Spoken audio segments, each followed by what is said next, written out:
O Tenente e o Amor, capítulo 1 do livro Escolhas de Roberto Wilmer. Este livro conta a história de um casal que se conectava somente por cartas, um tenente e uma jovem ou uma mulher a qual eles não conheciam o rosto um do outro. Eles marcaram, um encontro pessoal. No dia do encontro, eles se marcaram de se encontrar e o tenente estava pronto para se encontrar com uma mulher que estivesse segurando uma rosa. Quando ele chega no local determinado, ele encontra uma senhorinha com uma rosa.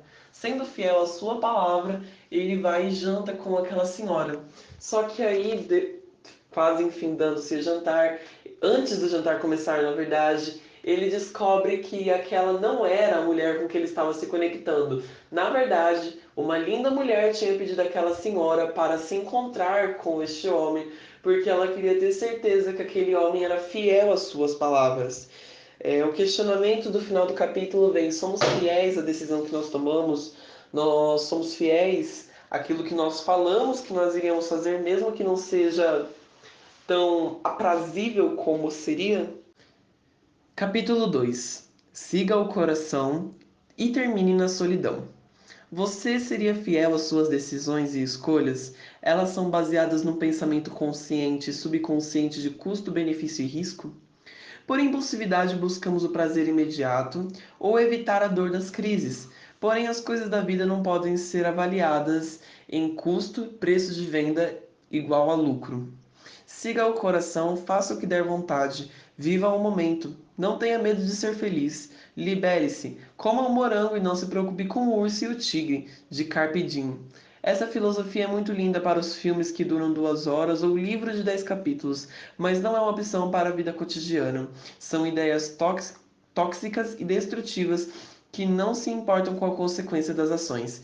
Entenda a diferença entre inteligência e sabedoria. Embora sejamos mais inteligentes que nossos antepassados, não podemos afirmar que somos mais sábios. A inteligência procura resolver o problema que a sabedoria evitaria o problema, né?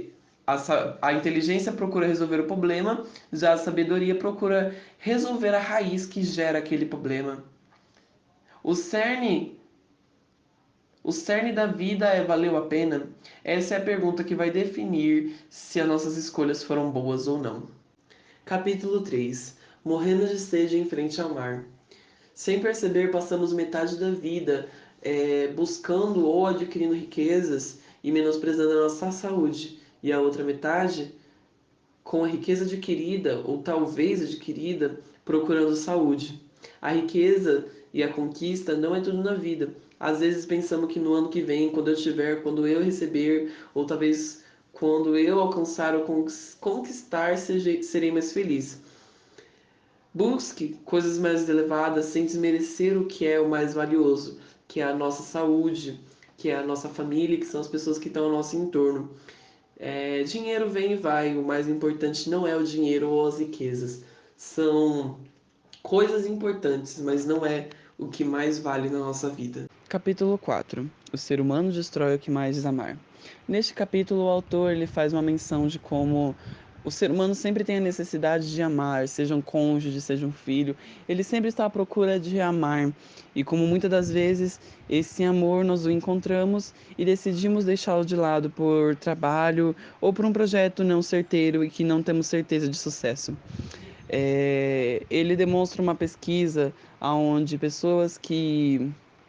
ele demonstra uma pesquisa de que pessoas que já alcançaram o sucesso de vida, seja profissional ou financeiro, ainda estão à procura de uma pessoa para que possa compartilhar e que isso não seja só dela, né? No capítulo ele aborda amplamente o exemplo de Marcos, que é um pai de família, tem uma esposa, né? É pai de família, homem de família, né? E ele tem sua esposa, tem seus filhos, e tudo estava perfeito, mas uma talvez promoção que não era certeza começou a tomar conta da vida dele. E ele começava a trabalhar mais e começava a sair mais cedo e chegar mais tarde em casa. Com o tempo, os filhos foram se acostumando ao fato de que seu pai não estava em casa. E sua esposa se acostumando a dizer aos seus filhos para irem dormir que o papai chegava logo logo. O tempo foi se passando e a promessa de ser gerente geral não chegava. É, Até um certo momento, onde sua esposa Patrícia recebe uma ligação anônima e fala, né? E ela, recebendo essa ligação anônima, ela vai até um bar e pega seu marido beijando a estagiária da empresa. Isso destrói o seu casamento. 6 meses depois, ele está sem mulher, sem filhos, sem casa, sem emprego, sem quase nada. E essa promoção, que tinha se tornado o centro da vida dele no final, não ajudou em nada, né? E a escolha que mais importa, o que é mais importante, é investir o nosso tempo plantando na nossa família, porque eles estarão lá por nós sempre. Então, que a nossa escolha não seja algo de trabalho em primeiro lugar, mas sim a nossa família esteja em primeiro lugar, plantando na nossa família, para que um dia nós recebamos a recompensa da nossa família, porque o dinheiro vem e vai, mas a família não. Capítulo 5. Penso, logo existo. Neste capítulo, o autor começa falando exatamente sobre escolhas. O autor ele vai dar um exemplo de uma professora que foi contratada para uma escola e na reunião de início, né, ela é avisada que vai lecionar na sala A e E. E nisso, né, nas turmas A e E, e nisso a diretora avisa que a turma A era alunos super inteligentes e que a escola tinha problema com os pais por essa questão de inteligente e que os pais cobravam demais a escola. A turma E era alunos bagunceiros que não queriam nada com a vida. A professora entra nessa e 3 meses depois ela vai passar um relatório para a diretoria e a turma A teve 48% de desenvolvimento e a turma E continuou sem nenhum desenvolvimento, continuou sendo a mesma turma de sempre. Quando ela termina de passar o seu relatório, então eles agradecem pelas pesquisas e vão embora. No sentido de que era uma pesquisa e que as turmas A e E eram exatamente iguais. Não existia diferença entre a turma A e a turma E. A diferença era o jeito que a professora olhou e a partir do que ela sabia tomou a decisão de como tomou a escolha de como lidar com aquela sala. É, o, Hum, o questionamento do capítulo é como tomamos atitudes baseadas em informações ou em sentimentos extremos e não analisamos as coisas da forma que são, mas sim da forma que pensamos ser. O capítulo termina falando sobre arrependimento, isso não é algo terreno e produzido pelo homem, mas algo espiritual que provém do próprio Deus. O homem somente sabe punir, mas Deus perdoa sem ferir. O que aprendo nesse capítulo? Não devo tomar decisões baseadas em sentimentos. Não devo mudar minha forma de agir pela diferença das pessoas. Devo manter minhas atitudes corretas, mesmo que o tempo passe. Devo usufruir do arrependimento que me é proporcionado pelo Senhor. Este é o resumo do capítulo 5 do livro Escolhas de Roberto Aylmer. Capítulo 6. Eu sou você amanhã. Você lembra do capítulo onde o marido trai a sua esposa, e não somente a sua esposa, mas também o futuro de sua vida? Agora o autor ele traz um questionamento muito importante sobre como a vida dos pais de Marcos influenciou na vida do seu casamento, ou seja, como o exemplo de seus pais se tornou sua vida, né? Inconscientemente ele seguiu o exemplo de seus pais e chegou no mesmo lugar onde seus pais chegaram, que foi o divórcio. Assim, devemos nos atentar como pequenas decisões influenciadas pelo exemplo que nós temos pode mudar o rumo das nossas vidas. Nesse caso, foi para muito ruim. Capítulo 7. Os donos do homem e da mulher. As fontes de todos os problemas são a barra de ouro, a barra do poder, a barra da saia, de Tancredo Neves. Identificamos como deuses todas as coisas que são utilizadas por nós e sem o seu uso traz uma imensa falta. Exemplo de um fumante, de anos ou de um usuário de drogas. Parar de usufruir traz uma tremenda abstinência. Isso é um Deus na vida daquela pessoa ou daquele pessoal. Vamos falar um pouco sobre os deuses do homem e da mulher. O homem tem a tendência a ser escravo do dinheiro. Seu saldo bancário define o dia dele, o poder e as aparências. Você não é o que faz, você é quem você adora, ou você é quem você serve. De John Naismith, economista. Quando você deixa de ser ativo no trabalho, sente um vazio, sente uma perca de status. Muito do que o homem conquista Muito do que o homem conquista, o Deus dinheiro ou o Deus poder, e com o Deus trabalho, é uma forma de atender a necessidade de ser atraente e desejável, de ser o irresistível, ou são formas de manifestação do Deus sexo. No fundo, só quer ser aceito com o vazio só quer ser aceito e ter o seu vazio preenchido. Para as mulheres, o Deus delas é o Deus Enta, 40, 50, 60. As maiores crises começam no final dos 30, aonde tudo é uma redescoberta, tudo tem que ser redescoberto, onde tudo é questionado. Ela não é mais de uma mãe de uma pequena criança, a casa já não está tão cheia e as coisas já não são mais como antes, tudo entra em perspectiva. Percebe-se que aquela vida de juventude está começando a se passar e uma vida um pouquinho mais sossegada e calma começa a se adentrar. Então a vida dela começa a mudar totalmente e tudo tem que ser redescoberto. Capítulo 8. Por que as relações terminam? Este capítulo vai falar sobre alguns problemas de homens e mulheres. Neste caso em específico, o autor vai falar de uma pesquisa do Laboratório do Amor da Universidade de Washington. Mais de 2.000 casais colocados numa espécie de Big Brother, que varia de 2 dias a um mês, para que as suas relações fossem analisadas pelo cientista. Nisso, alguns fatos foram evidentemente expostos. 65% dos homens respondem negativamente à crítica ou reclamação da mulher. 80% dos divorciados alegam que o casamento acabou porque um foi demais para o lado e isso acabou com a intimidade. 75% das mulheres traz à tona polêmicas conjugais.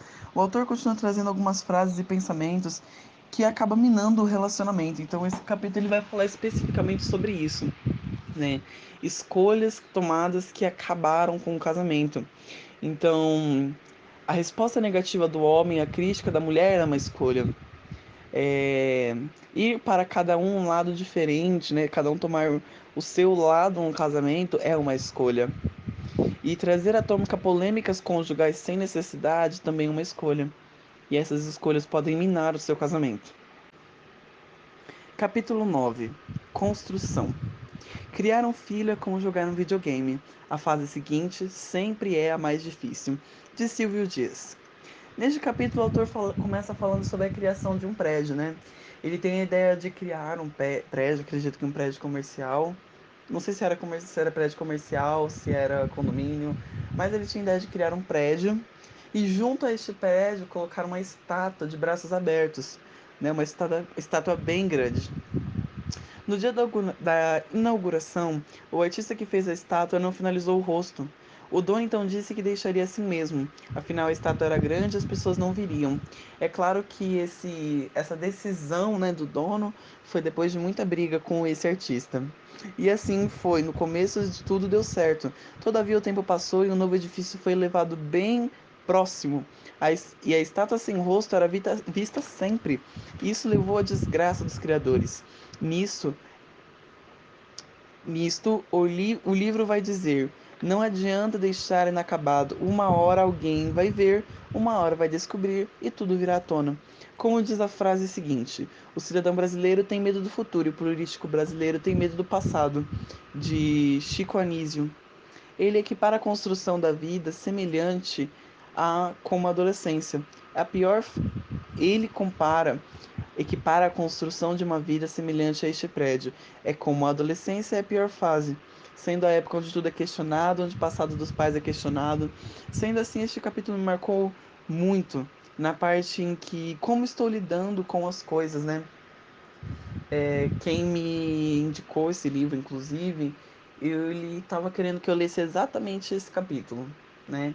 Eu percebi que ele estava procurando que eu lesse exatamente esse capítulo para mim ler exatamente essa parte, né? Que ele lesse esse livro e visse exatamente essa parte, porque ele queria assim me ministrar, não me ministrando, né?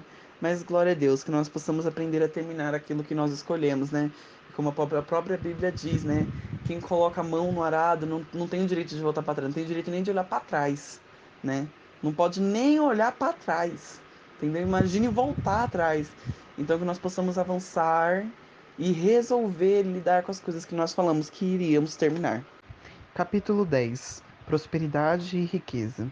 Vamos refletir agora nesse momento nas pessoas que podem comprar o que quiserem. E vamos também refletir a respeito dessas 10 pessoas, se no exato momento que elas podem comprar tudo o que elas querem, essas pessoas realmente são felizes. Devemos refletir nesses pontos e pensar que, embora haja riqueza, não significa necessariamente que haja, como fala, dinheiro ou saldo bancário alto, não significa exatamente que há felicidade. A miséria é muito mais do que algo bancário, a miséria é algo a respeito do sentimento, das emoções, a respeito do pensamento. Então, mesmo tendo um saldo bancário alto, eu posso estar vivendo uma miséria. O autor termina falando que sonhamos grandes coisas, porém não cuidamos das pequenas coisas. Então, antes de sonhar com um carrão, vamos cuidar primeiro do carrinho, né? Antes de sonhar em ter aquela casona, vamos acordar cedo para limpar a casinha, porque imagine ter uma casona para limpar. Amém? Capítulo 11. Administrar o pouco. Por falta de um prego, perdeu-se a ferradura. Por falta de uma ferradura, perdeu-se um cavalo. Por falta de um cavalo, perdeu-se um cavaleiro. Por falta de um cavaleiro, perdeu-se a batalha. Por falta de uma batalha, perdeu-se o reino. O que tenho nas mãos é sempre pouco comparado ao que precisamos. As pessoas que vivem dessa maneira dizem que oferecendo que, independentemente do quanto ganham, seria necessário 20 a 30% mais. Parando para analisar o caso, vemos que só seria necessário economizar e ver os 20% faltando. Ele estaria ali. Às vezes o gasto excessivo são exatamente os 20% necessários para que faltam. Uma riqueza material ou emocional será adquirida aos poucos. Temos como exemplo a moeda, cada forma, a riqueza e a sabedoria e a maturidade o manteram. No caso do relacionamento, não adianta pensarmos que um dia acharemos o amor perfeito. Isso não existe. O amor é uma conveniência definido pelo quanto é conhecido e lido com a parte que não é boa. Um pouco mais para frente, vemos como a imaturidade nos impede de acessar certas coisas na vida. Um exemplo de um jovem príncipe que procurava a mulher perfeita. 10 anos depois, ele fala para seu pai: Até achei a mulher perfeita para mim, mas ela também procurava um homem perfeito, e eu não me encaixava nisso. Capítulo 12 do livro Escolhas de Roberto Aylmer. Frustração. A hora da verdade. Pensamos que a frustração é o ponto de final onde tudo vai terminar, mas aqui somos impulsionados e incentivados a entender que o sucesso é a vida de fracasso em fracasso sem perder o entusiasmo. A vida de sucesso não é de sucesso em sucesso, não é de vitória em vitória. A verdadeira vida de sucesso é de fracasso em fracasso, é de luta em luta, é de guerra em guerra, para assim um dia não alcançarmos o sucesso, porque já estamos vivendo no sucesso. Porque o verdadeiro sucesso não é alcançar um grande patamar. O verdadeiro sucesso é persistir, persistir, continuar e nunca desistir. Esse é o verdadeiro sucesso. Se começarmos a olhar o fracasso como uma lição e não como ponto final, conseguiremos então alcançar o nosso lugar ao sol. O fracasso, as dores, as guerras, aquela luta intensa, não estão ali para nos destruir, mas estão ali como lombadas para nos fazer desacelerar, parar um pouquinho, passar sobre isso e voltar a acelerar. Aquele muro não é para nos parar, é para nos fazer aprender que existem certos lugares que nós não vamos poder acessar. Nós vamos ter que dar a volta pelo muro, não a volta por cima, nós vamos ter que dar a volta pelo muro para entrar por outro lugar. Então, nem todo muro, só porque é um muro, Deus quer que a gente pare. E nem toda lombada é significado que Deus quer te destruir. É só você desacelerar, passar pela lombada. Quando a lombada passar, você acelera de novo em nome de Jesus. Deus abençoe, boa tarde, bom dia ou boa noite. Capítulo 13 do livro Escolhas, do autor Roberto Aylmer. O capítulo 13 vai falar sobre como criar uma visão pessoal. Se isso lhe falta, sente-se perdido e infeliz. É simples, mas não é fácil. Para criar uma visão pessoal é necessário se olhar de trás para frente. Ou seja, Você, se olhando de trás para frente, você vai pensar no momento da sua morte, ou no momento onde as coisas vão se encerrar, sendo na morte ou não, como você quer ser lembrado. Ou seja, combati um bom combate, eu realmente combati um bom combate, eu realmente vou ser lembrado como aquela pessoa boa, aquela pessoa que ajudava, ou eu vou ser lembrado como aquela pessoa ruim que não ajudava ninguém, que só tinha uma cara feia, que tratava as pessoas mal. Então isso vai determinar como criar uma visão pessoal. Assim nós vamos determinar como nós queremos ser lembrados, vamos determinar onde nós queremos estar lá. E aí poderemos, a partir dessa visão pessoal, trabalhar em cima disso, né? Trabalhar em cima desse ponto que eu já determinei onde eu quero terminar. O autor nos conta a história verídica de Conradinho, um menino que vivia numa cidade onde não havia médicos, somente farmacêutico. Nessa história, o garoto recebeu como uma das últimas palavras de seu pai, foi bem na voz mineira, né? Você vai ser um doutor e vai se casar com a mulher mais bonita de Minas Gerais. Acho que é assim, né, que eles falam, não sei. A vida do garoto foi movida por esta visão e ele passou por trancos e barrancos. Ele começou a trabalhar com o doutor lá, né, que era farmacêutico, e ele não permitiu-se parar, ele continuou seguindo e prosseguindo, e foi vivendo dia após dia, e debaixo daquilo que o pai dele falou para ele tomou aquilo como um exemplo. Ele falou: "Meu pai me falou, eu vou viver, eu tô assim debaixo de uma promessa", né?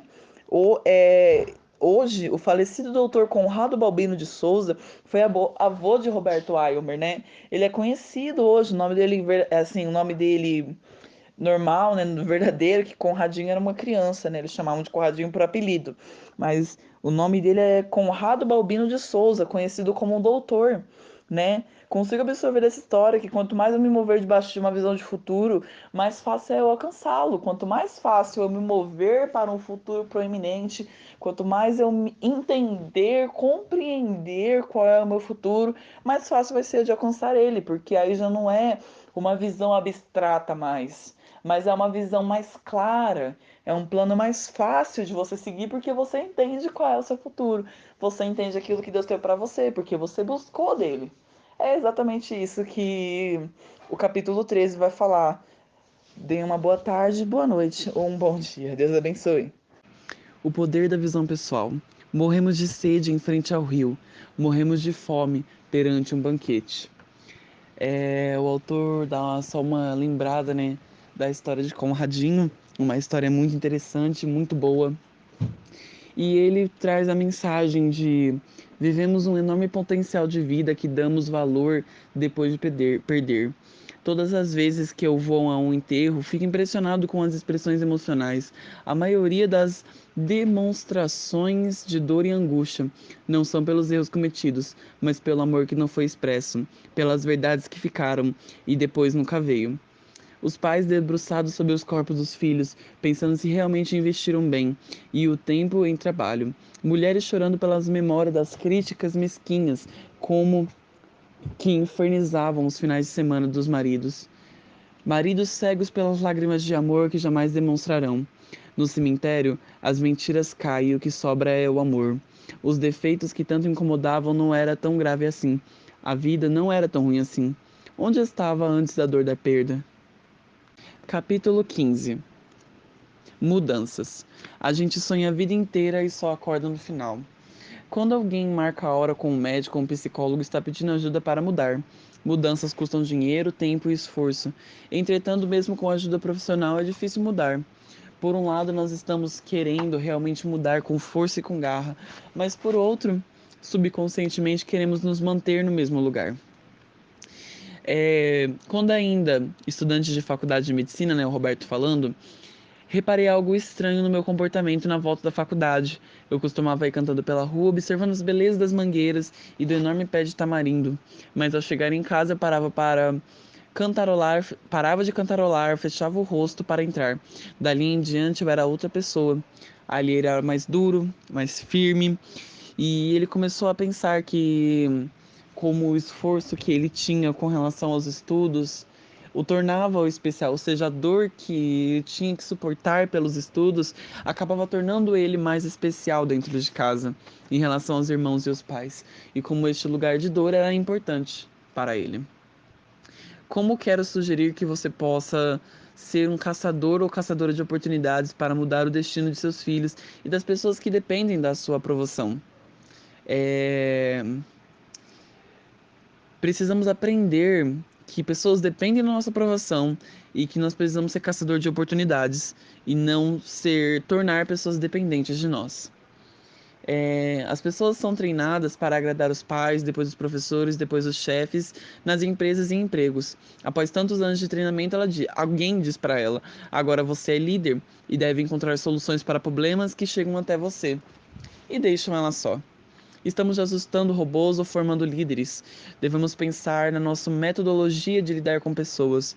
Às vezes estamos simplesmente formando pessoas para elas chegarem a algum lugar. Ou às vezes estamos somente ajustando robôs para suprir uma necessidade. Mas na verdade devíamos estar formando líderes para assumir posições. Capítulo 16. Qual o seu limite? O passado não conhece seu lugar, está sempre no presente, de Mário Quitanda. A principal diferença da fé e de acreditar é que a fé vem de mim, enquanto acreditar vem de uma fala externa. O livro conta como o casal no princípio está animado com o namoro, mas alguns anos depois, o casamento vê-se num cenário totalmente diferente. Esse casal no qual aquilo que era lindo e começou perfeitamente começou a murchar. As boas atitudes começaram a se tornar algo ignorante e destrutivo. A lei do termostato: quando está frio, começa a esquentar, depois que está quente, começa a se esfriar, e logo depois para. A vida, e logo perde a vida.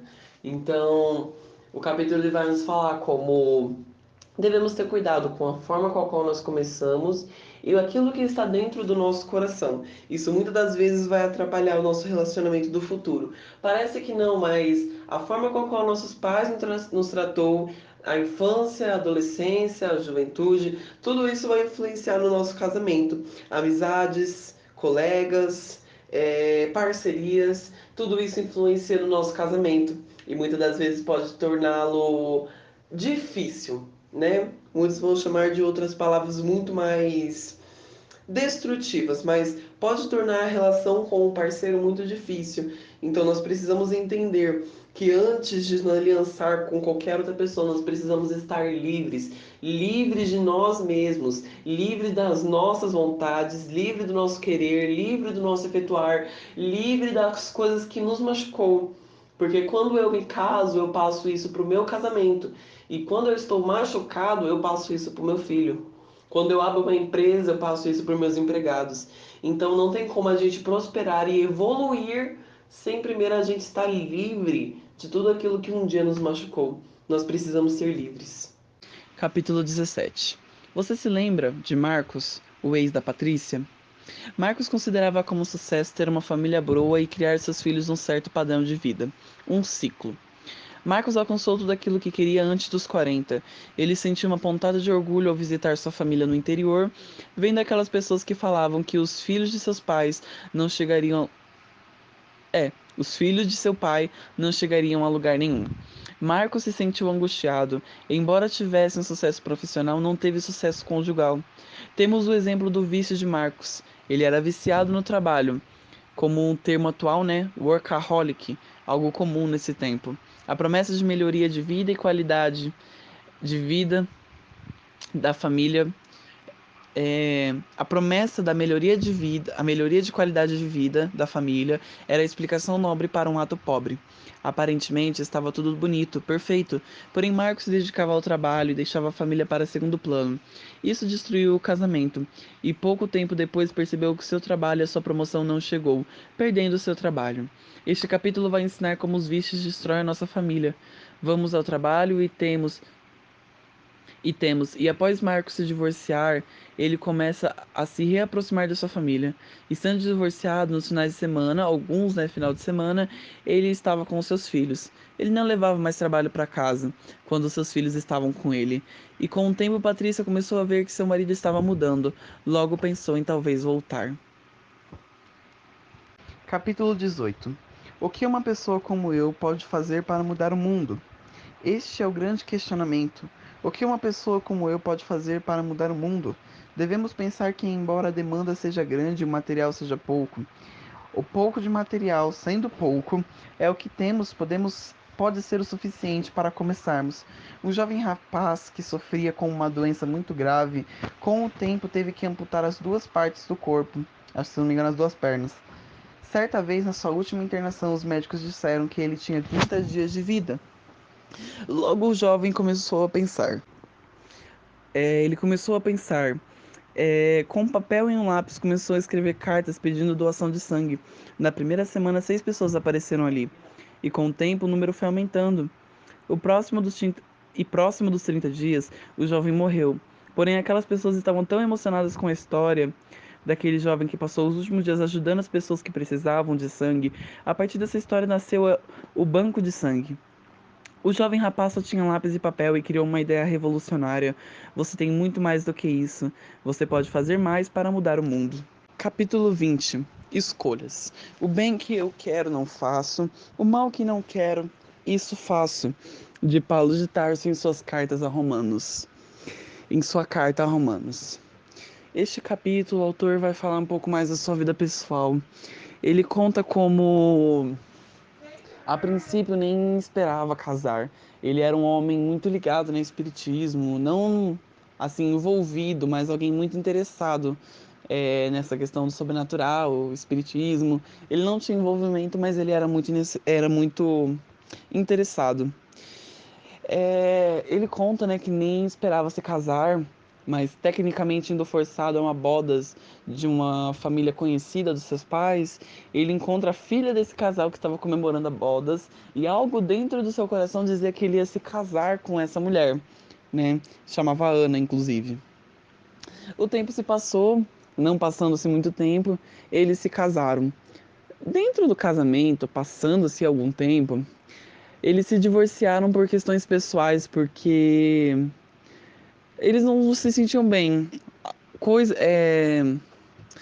dentro deles, eles questionavam muito uns aos outros, né?